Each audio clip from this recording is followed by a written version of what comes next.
the film, or a fifth AD somebody has. If it's a small film, you could be the third AD. What will you do? There's a bias in India, the moment it's a girl, you handle costumes or maybe sets.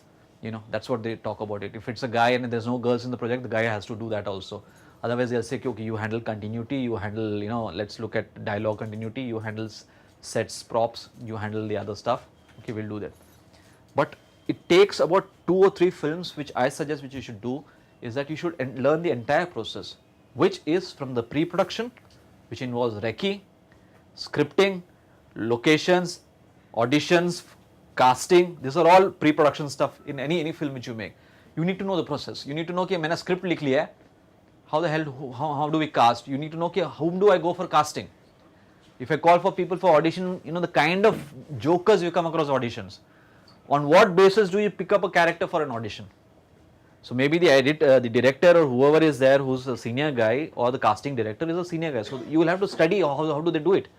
The entire process, the entire shooting process, which is this great thrill of getting up in the morning and going for a shoot, and you realize in the shoot there are about 80 people on the sets, and there is spot boys, and there is light man, and there is chaos happening in the sets, and that entire great feeling, oh man, something is happening. And these days, these guys have all this walkie-talkie stuff, and they come in here and say, okay, over and out, I'm coming here, and over and out. It sounds very good and feels very good. So that entire great process, and then the shot, and the shot goes on. There's a light problem, you have to wait. 8 hours you wait. If you're working with Sanjay Leela Bansali, he shoots once shot, he takes 2 shots a day. So you're wondering, okay, you're sitting there and waiting, and he's trying to do a perfect shot, and he gets it maybe. You're doing that. On the other hand, there is a Ram Gopal Verma who shoots about 4 scenes a day. 4 scenes, I'm not talking about shots. Crazy guys. They're all different kind of guys, they're all crazy guys. You need to check out how it happens. And then you need to go, which is I think one of the most important things if you want to being a filmmaker, is the post-production area, which is after the film is done. If you're lucky enough and you really sweeten up to the bloody editor and the director, and if he allows you to sit on the editing room, not just for tape transfers and getting the tapes there, but if he allows you to sit in the room and you watch an editor editing a film with the director, it's a huge learning experiences. There are many films which you will all study academically of how they've been made on the editing table, not when they've been shot. Okay. That is an entirely different process. And then comes the biggest thing, which is the moment it goes after the edit.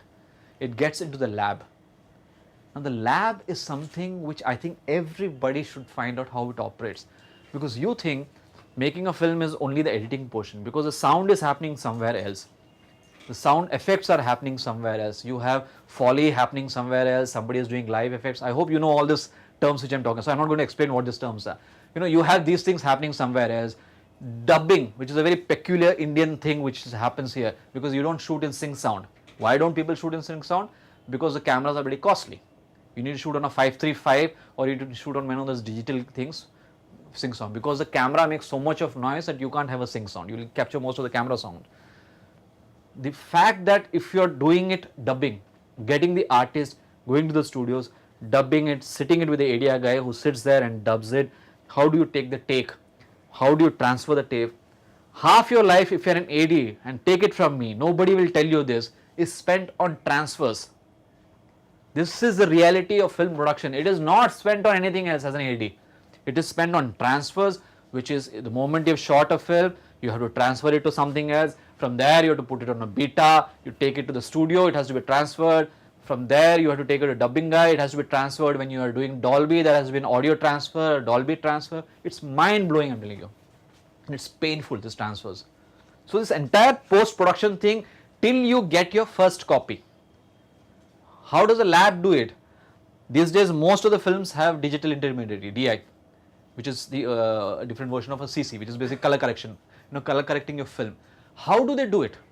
So until unless you know the entire process, if you know the entire process, and I don't say that you need to know technically each portion, you need to know the process. I'm saying it goes here. You need to know that today, if the censor, this is what's happening in my case, I need to know that if the censor has asked for a cut today in my film, how many days will it take for me to get the print again? This is not something which you will get here in the class. This is you will get once you start assisting it. You will realize that to make a cut, once he makes a cut, I have to go to the lab again, cut the negative. I don't have to do it. My editor is doing it, but I have to know how much time it will take. I can't tell the editor ki yaar, censor is asked for it today morning. I want it by the copy by evening. You don't get the copy by evening. My producer asked for it. He doesn't know the stuff. So he'll say, Mahesh, I need to show it to somebody tomorrow. Can I have the copy? You can't have a copy. Why can't you have a copy? Because you need to cut it. Once you cut it, you have to join the sound again, which means that portion, that reel has to be remixed, which means again it has to go back to this place where you've done the sound. Once that is done, both of them have to go back to the lab. The print has to be made. For making the print, the stuff has to be recorded. That entire process of how much time it takes when you want to do it, it's very essential you know this. So my stuff is that, idea is that you need to learn the process, know the process firsthand. I've already talked about people management. Sixth point, you need to practice pitching for your film. The West has an amazing concept of pitching.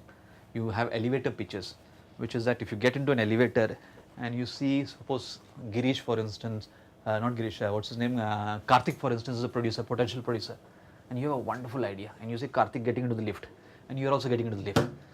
He's busy for the rest of the day. By the time it reaches fifth floor, how do you pitch an idea to him? And it's something you should say, we should get him. Man, good potential. Let's talk about it more. This entire pitching thing, which is sales, which is basically selling your story or selling your talent.